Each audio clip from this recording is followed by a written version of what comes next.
Hello and welcome everyone. Thank you so much for joining me for another episode of the New Construction Marketing Podcast. I am your host, Anya Kurtsanton, and today I am very fortunate to introduce our guest, Allison Iantosca. And Allison is a president of FH Perry Builders. Welcome to the show, Allison. Thank you. Good morning. Good morning. Thanks so much for being here today. I really appreciate you tuning in. Where are you tuning in from today? I am just outside of Boston. Very nice. So you got that Boston accent. Boston, yeah. Very cool. So Allison and I had a chance to meet at Women in Residential Construction Conference in Arizona. And Allison was actually one of the presenters. And oddly enough, when I was on the plane, now you guys all know that I'm a huge lover of books. I try to read, and again, when I say read, it's always listening to books, but for whatever reason, something possessed me at the airport. I bought a physical book. So, and the book is Emotional Intelligence 2.0, and it kind of caught my interest, and I was browsing through the bookstore, and I thought, well, let me grab it. You know, sometimes on especially that airplane ride from Philadelphia to Arizona, it's a long time, and so I thought maybe I'll get a chance to read this book before I fall asleep. So, and interestingly enough, Allison's topic of conversation was emotional intelligence. So I thought it was like weird coincidence, and I always say there are no coincidences in life. So, but Allison, we usually like to start off the podcast by giving a quick intro as to, you know, how did you end up in this wonderful construction business? Because we all have such different stories. Sure. So I've been around it my whole life, for sure. My dad started the business in the mid-'70s. And I think my earliest memories are the sort of smell of sawdust and coffee in the front seat of a pickup truck as a kid in the little shop that he had across the street. So sort of drawn to it from a sensory perspective, but then didn't think about it at all. Went on my merry way through middle school and into high school, and actually went to a performing arts high school called Walnut Hill and studied theater, and went out to the West Coast after college, up to the Pacific Northwest to sort of dabble around in theater and sort of sow my wild oats and live a creative life, which I loved. But I'm definitely a New England girl, so found my way back in probably my late 20s, and wanted to kind of figure out where I was going to take my life and my professional life. And Dad had a sort of great business at that time, and was really thinking about helping clients with the selections process, not necessarily from a design standpoint, but just that partnering that you want when you have to go shopping. It's really nice to have someone bring the list and say, you keep coming back to that same faucet, and it's a good one. And you might want to think about not cross handles, but levers because of how you use your, just those kinds of things. Mm-hmm. And that just gave me all sorts of opportunity to get to know people in the industry and understand how projects come together. And Dad gave me opportunity after opportunity to just sit on a panel or join a committee or go on a board or whatever it was to just get to know people. Mm-hmm. And over time, I think he decided he better create a bit of a succession plan for the business, and he offered the company to a couple of us, actually, and we bought him out, and he stayed with us for about 5 years while we kind of got our feet under us, and we got to a point where not all the clients knew him anymore, and then over the next 5 years, we sort of figured ourselves out around what is a good model. And the two partners that I originally bought the company with went on other adventures themselves. And so here I am, president and owner of FH Perry Builder. Very cool. And so it's interesting that, obviously you grew up in the business, but that it wasn't necessarily the path that you wanted to follow originally. But I'm sure your theatrical background probably comes in very handy now running a Right, especially for all of us who are doing sales. There are days that you're not quite sure how you're going to engage with that. And it sure helps to draw on some of my presentation skills for sure. Definitely. And so once you decided to take over the family business and bought him out, was it weird for you to be in a driver's seat of a construction company being a female, or did it ever cross your mind? Were you around other strong female role models that were kind of in a similar business? Because this business is so heavily male dominated, and it's refreshing to see more and more female CEOs, presidents that own the business. So, was it a weird transition for you at all? I don't think I honestly thought about it very much. And it definitely sort of didn't become my cross to bear. Yep. I'm trying to think back. I love your question about were there other strong female role models. I think there have always been strong female role models in my life in general. And definitely the women that I met in the industry are just always incredibly down to earth, passionate, compassionate, smart. And what I think I love so much about this industry is that so are the men. And I think everybody is sort of asking us to just come and be ourselves, bring what we know to bear. And that actually is sort of what gets celebrated, I found. And so, yeah, for sure, I was bringing a whole other mindset to the business. I love this notion of emotional intelligence stuff and self-awareness and how to plug that into the work that we're doing, because it's such personal work. We're building homes for people, so it's such a, we're interacting with people at such a personal level that it's so important that we know what's going on for us. So that's definitely been something I've had to teach and encourage and support and, develop in myself. But I think this has been a great industry platform for me to do that. It's been welcome. What I'm finding interesting, you're saying, so that you didn't kind of hesitate twice to think like, oh, I'm going to be a president of a construction company, which, oftentimes we put limitations in our own heads. So I love that never crossed your mind. So I think that ties into the whole emotional intelligence, and it's like, what we're talking, how we're talking to ourselves, that translates into our actions, and it translates into how we see ourselves in the world and how other people then perceive us. So with the whole emotional intelligence, I think it's become kind of a hot topic, more so in the recent years. But how did you get into it? Was it a book you picked up, or how did you come across the whole notion? Yeah, that's a great question. And I'm definitely not sort of an academic expert on it by any stretch.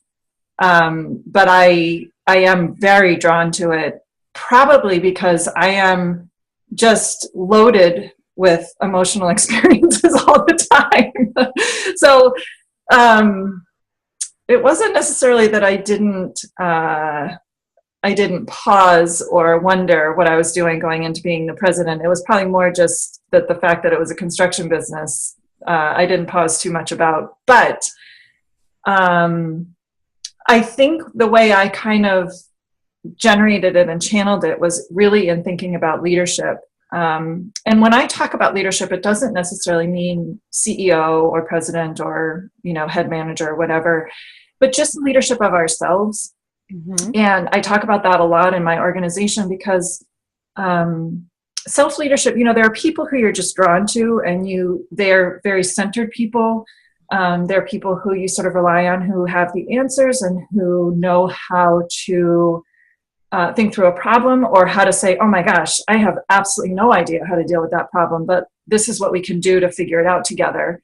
That's what I want to be, and I want to support all the people in my organization to be. And so when I started to think about my leadership and have to learn about my leadership, I had to really become aware of my own strengths, what I was good at, first impressions, what people experience of me when they see me, meet me, stand across the room and don't even talk to me.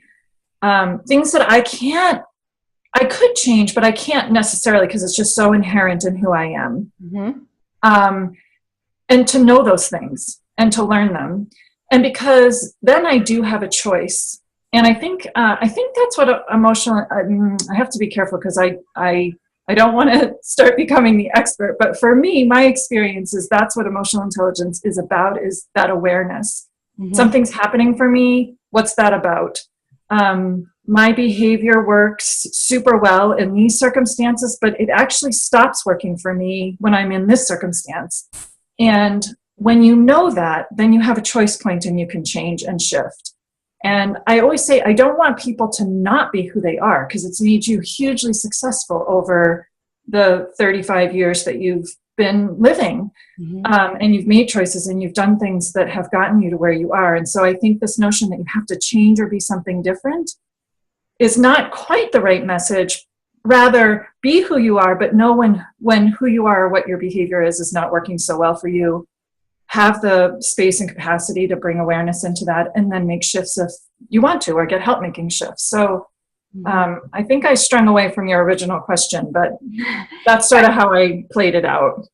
And I'm sure as being a leader in your organization, it is eyes on you, and you become the face and the representation and the customer experience oftentimes. So I'm sure it puts extra pressure too, to be, what you say the organization stands for. So it's for sure. And it's not, not every day is the best day. I'm sure it has got to be a difficult task, because all of us have off days, and as a leader, how do you carry yourself to, because you are an example not only to your employees who are looking up to you on those off days, but also your clients are seeing how you're reacting to certain situations. And I think especially when it comes to like crisis management, all of us F up at some point, right? Right. We all do. It's just more than once. Exactly. Right. It's a human nature. All of us make mistakes, but it is how you then come out of that mistake and how you deal with the mistake. And I think especially for our clients in this industry, especially with the whole rise of HD TV, the customers watch TV and they say, oh my goodness, look at this wonderful process of home building. Of course, I want to build a house and it's just going to be perfect, just like it is on TV. Right. And the reality of the situation is it's not going to be perfect. There's going to be mistakes made. There's going to be issues that come up. It's just ought to happen. But I think it's how we then address those issues. How do we solve those problems is what really going to separate a great experience for a customer versus what could be a terrible experience for a customer. Yeah, absolutely. I think that's such a good point. And I think that what we're talking about today is so relevant to that.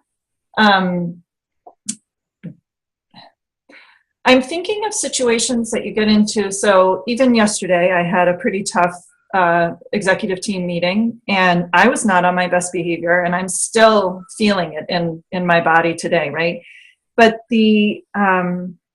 I think what this does, this kind of awareness, sort of self-awareness of the experiences that you're having, everybody knows. It's not like, even if you are the best hider of emotions and think you're putting up the best shield. There's something in our vibes, like our vibes with each other, that shifts. And the temptation is to just I'm fine, this is fine, we're fine, you're fine, everybody's fine, I didn't make a mistake, I'm gonna and then I'm gonna go back to my office or go home or wherever your safe place is, and I'm gonna solve this sort of behind the scenes. But everybody knows that you've checked out, including you, right? And this is what I talked about a bit at the conference, is that notion of the energy that you put into that checking out. I think there are so many times too, so if you're especially you mentioned with clients, obviously we can't be as fully and openly I would love to, but clients are going through their own experience too. So we have to manage some level of decorum and support. But those moments where you can say to a client, gosh, that just really hit me, I'm going to need to take a minute to think about that. As opposed to, I'm fine, you're fine, we're fine, everything's fine, I gotta go. And the client knows you're not fine, and now they're not fine because you're not fine. That sort of shift that can happen when you just go, whoa, something real just happened, and I'm going to acknowledge it. That level of transparency, I think that's okay, because at least it opens up a different pathway for conversation. It creates an opportunity to communicate, or to, at the very least, I can say, this is my stuff, let me get back to you. And it takes away the tension and the dynamic of what may be going on for someone else. And I love the notion that, you think you can control the whole world through yourself, but you are always in interaction and dynamic with somebody else. And as soon as you take that person out and put a different person in, the vibe changes. And so I think we always just have to be aware of that constant moving dynamic, and to think that it's not there and not happening just because you're the seller and the client is the client. The client is having a human emotional experience as well. And they're having a lot of human, right? Because they say when you're moving, it's one of the most stressful times in your life. So not only you're, oftentimes displaced because maybe you had to sell your previous house to move into this new place. Now it's being built. You can't quite maybe fully even visualize what you purchased. And is it all going to look good together? Then you have the financial stress of it all, because right now all of your stuff is in the boxes. You're writing checks after checks after check. You're going through a stress of potentially financing, or forking out a lot of money. And usually all those movements are accommodated by some type of a major change, right? It's either you had a baby, somebody maybe passed away. So usually something happens, or maybe it's a job change, job relocation. So all of those already highly emotional things are being accommodated by some type of a personal emotional situation. So I think everyone's always super charged up in those situations. So I think you're right that you can't just ignore those emotions, that you have to acknowledge it and address it. And I always say that it's like I'm a part-time salesperson, full-time therapist, psychotherapist, or whatever, marriage counselor. But it's true, because all this stuff comes out. And I think if we keep it inside, making it like a nice professional environment, but the reality of it is you're not going to be able to get closer to your clients. You're not going to be able to establish that relationship. And I think often you can't even sell a client unless you are connecting on that personal, emotional level with people. Now, when I was reading this book, one of the things that they said in it is that IQ versus EQ. So IQ is something apparently that you're born with and you cannot change, which I was surprised, because you think like, okay, studying, learning, like, isn't that increasing my IQ? But apparently not.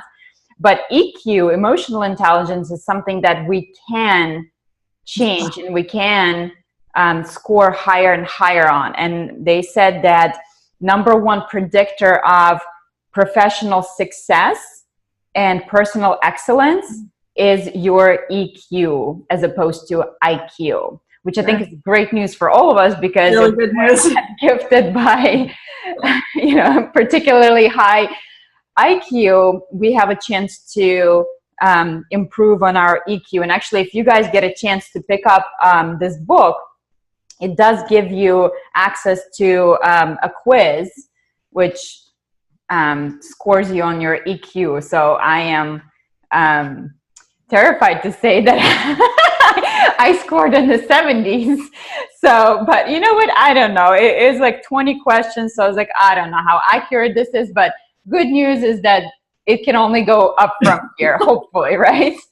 And so they actually do give you some of the exercises that you can go through to increase your emotional intelligence, which is good for all of us. Good for all of us. I loved the example that you shared with us when you started off your presentation, that you were driving your kids all over the practices and you were in that porta potty. So if you don't mind telling us, kind of retelling that equivalent story, because I think it's just like dead on. I was like, oh my gosh, this is exactly what we're all. Well, it was definitely a good story for a female audience, because what I was talking about is that my kids are very much into sports, and so we're constantly on the road and in these arenas and in porta potties and whatnot. So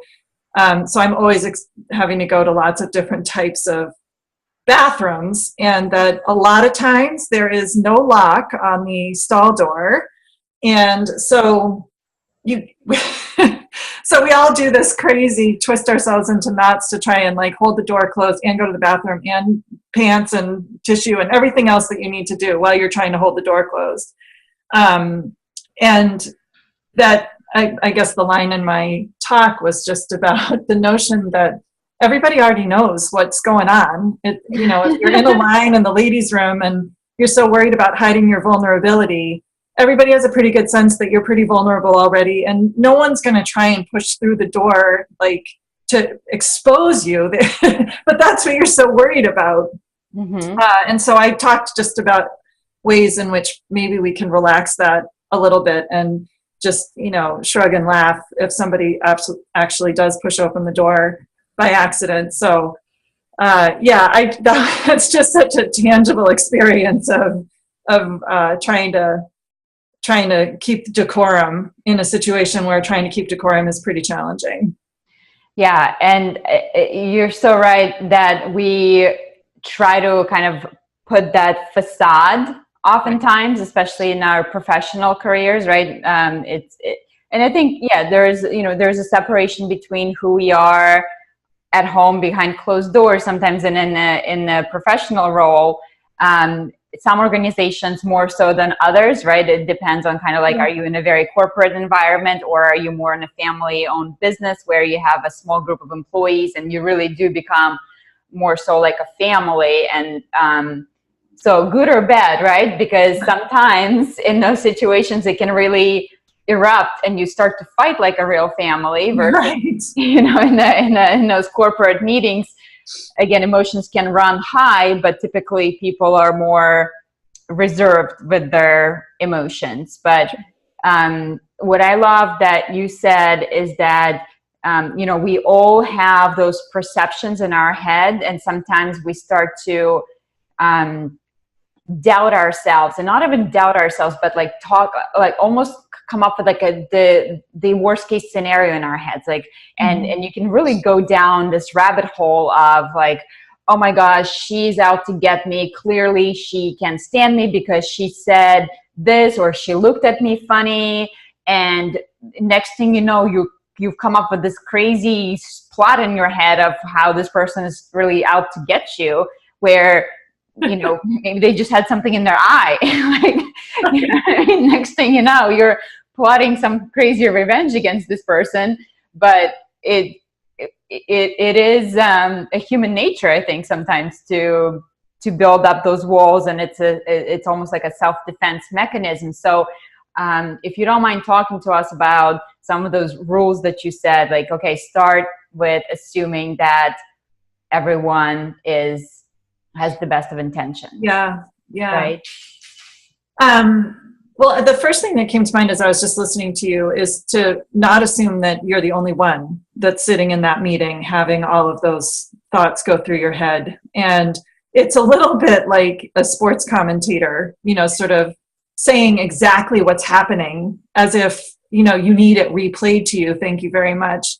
And that someone else has a sports commentator that's feeding them what is happening, but it's all happening sort of inside our heads, and the sports commentators aren't crossing over to sort of share the information. So I think that's one thing, is to remember that it's all happening for everybody. And one sort of tool is to say, get it out on the table so that it's not happening so much. Because I think a lot of times we do make assumptions, and we do assume that someone's just being a jerk for the heck of it, which I don't think is true. I think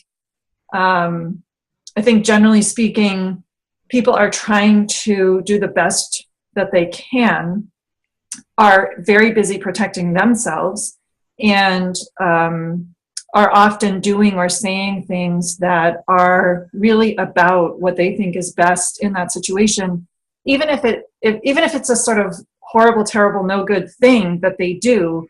They're doing it in service of self-protection. And so if someone is in that place of needing to protect themselves, how awesome would it be if we could kind of take that need away so that you're getting right to this authenticity of the person that you're dealing with. So that was one thing. The other thing is to sort of save yourself from going down that swirling rabbit hole.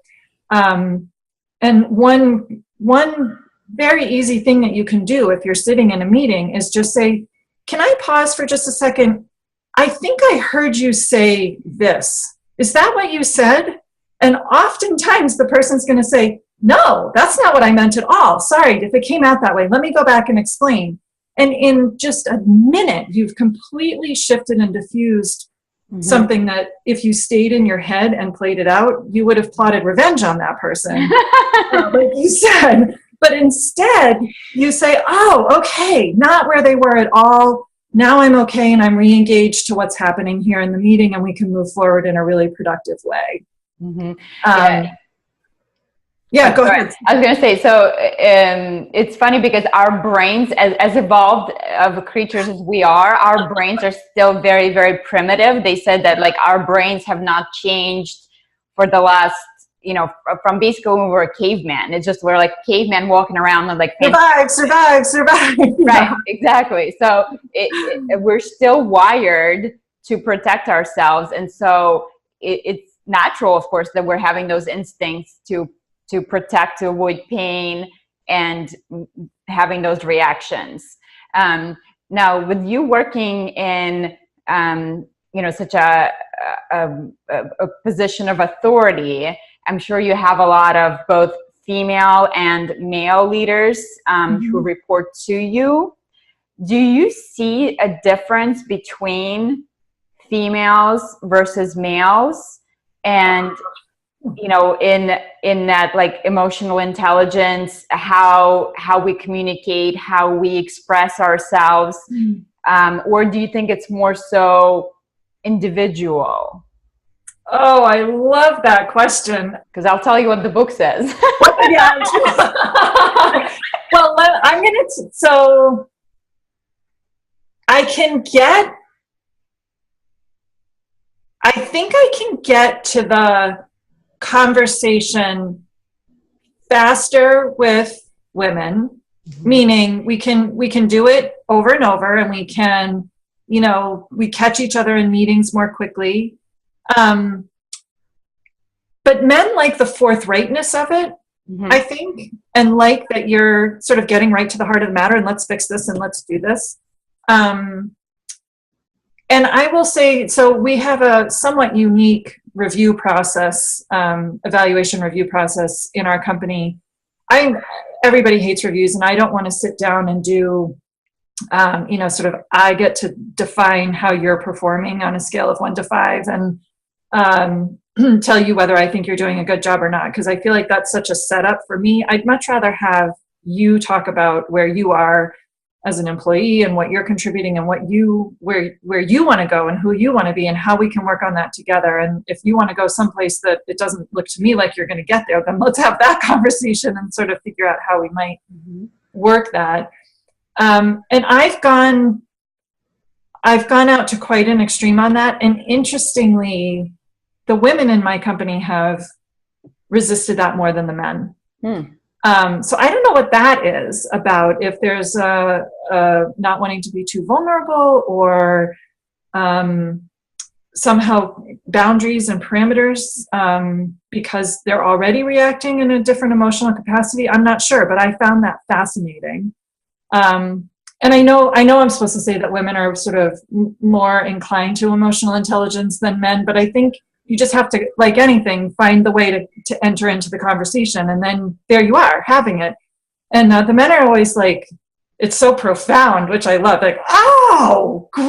Oh, I get that dynamic. Okay, and I love that. So, yeah, I think they don't tend to express it as often, but when they do, it's like, okay, and let's get to the heart of it. Yeah, I think the book does say that women tend to be typically they score higher on emotional intelligence than men. And I forgot who, or maybe it was even you who talked at the conference about how women are positioned so much better for the changing environment in the construction industry. Yeah, that was Barb Jackson, the last speaker. I loved her. She brought up that idea of gender intelligence. That's right. Which I really loved, because I think what she was saying is it's not about having 50 men and 50 women. It's about having this understanding of gender intelligence, what we're each good at, whether you're in a male body or a female body, and that it's the strengths-based focus that we need to really be thinking about what we're bringing to bear in an organization, that you need it all. All that kind of different kinds of intelligences. That's right. I think it was Barbara Jackson, right? Yeah. Yes. Okay. Who was what did you think about the whole conference? Was it your first conference that you attended? For the second time I had gone. Yep. And Barbara Jackson was actually, I just felt like she kind of, it was great that she went on the last day. I felt like she kind of brought all of it together. And I loved her. She was the one that really got me, sort of had the most profound effect on my thinking and on sort of shifting this notion that it's not about fixing how women think, like you need to be more confident or you need to be more capable. It's more about, again, how to celebrate the multiple intelligences. And I think we could springboard off this conference and have, sort of next year, maybe have another conversation about how women are being successful by being themselves in their organizations. And not because they're trying to be like men or because they're trying to be in construction in the way that a man would be in construction, but that they're just showing up being who they are. And let's have some men say, I show up being who I am, and have sort of some comparison to understand why you need the whole of it, and see if we can begin to build community that way. Barb had that one slide that talked about, we keep trying to get gender equality and gender intelligence equality by, having women's groups or training women or somehow, plotting out how women can do things. And all of that is just continuing to sort of segregate and separate as opposed to bring together all the different ways of thinking. And so I'm sort of pumped about a more communal conversation that celebrates the whole of it. Yeah, and I think I love what kind of like similar to what you do in your organization with self-evaluations. Barbara talked about how we measure everyone's success against a man's success, right? Yeah. So it's kind of like instead of being like an individual success, like what this role what it requires. Instead, it's okay, this is set up and these are the criteria, and that's kind of based on the male. Yeah. So yeah, good. So see, we're already plotting for next year's. But yeah, I love that conference. It was such a great conference. And I don't know about you, but normally I'm not the one to be doing a whole lot of networking. I feel like I'm more of an introvert. And I felt so at ease and so comfortable with the women there. And there's so many great females there that it was amazing, that the group that they got together. So yeah, I agree. Definitely glad I got to meet you as well. Yeah, thanks. You too. I know. And Allison, if somebody wanted to reach out to you, is there a place where you hang out on social media, or, what's the best way to connect with you further? Yeah, well, for direct contact, I'll just send you to our website, which is fhperry.com, and you can find my contact info on there. But which is much easier than telling you how to spell my last name. So fhperry.com. Perfect. And we are on Instagram and a little bit on Facebook. I need to get much better at that, but we do have an Instagram page. That's FH Perry Builder. Awesome. And I will be sure to connect that on show notes. So if you guys have any questions or have further conversations you want to continue. And of course, if you're in Boston area and you're looking to build a house, Yes. Always check out FH Perry. So Allison, thank you so much for being on the show today. I really appreciate you being here, and I appreciate you once again opening up. I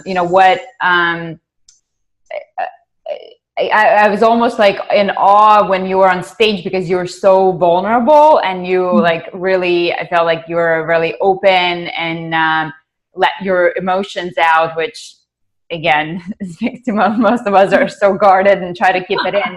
So I really admire that about you, and thank you for that.